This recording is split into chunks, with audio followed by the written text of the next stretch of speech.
morning, gladiators. It's Friday, December 4th. I'm so glad to be back. I have missed you so much.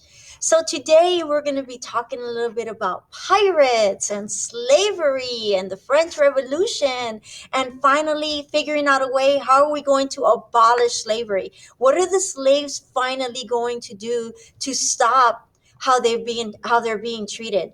So we're going to learn so much about a revolution that people hardly ever talk about, or people don't even really know that it even existed.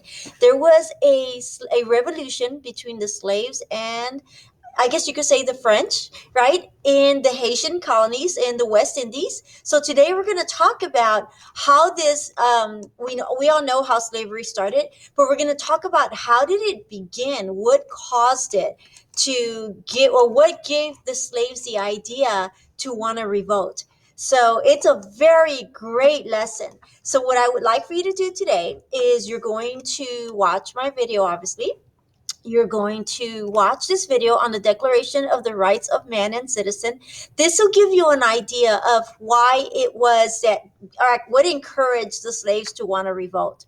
And believe it or not, it just wasn't the slaves. It was even white people who were part African descent and ethnicity, and part French. So some of them felt like they were lower than certain slaves because certain slaves were of mixed cultures. Some were African with French, and of course, they made children. So a lot of the French owners allowed them to become free citizens. But then you have the poor whites, who we call the petite blancs, who believed that it was a very unfair system. So there is a lot going on during the French.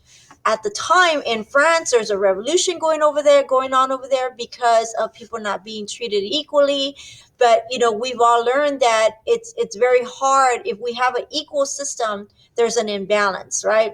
What balances it is not having an equal system. Unfortunately, that is how it worked back then. And even still today, it's a little bit how it works today. I'm not proud to say that, but it's true. So today, what I want you to do is I want you to look at this picture. Tell me what you see. Where could this be? And what do you think is happening here? What revolution is this? I have a feeling I know what you're going to say. Okay? Maybe you're right, maybe you're wrong. We'll see. Okay? What else do you see on this image now? Let's look at it. Okay, I want you to explore the image. Use optics, your eyes, optics. What do you think you will see in the final section of the photograph? Ta-da! A revolution. And look at the colors of people. Yeah. So let's learn about this today. Okay. So what I would like for you to do is then watch this video. This video is going to give you a big connection to this video here, the Declaration of Rights of Man and Citizen. Now, when you're watching this first video, I want you to see how it focuses on certain people. Okay. It's focusing on them. I want you to do that. Focus on them. Okay. Thank you. Oopsie, I think I started. Then you're going to read the connections between the American Revolution and the Haitian Revolution. We're going to discuss it, and then you're going to have an activity. That's it. That's all you're working on today. I can't wait to see you. Bye.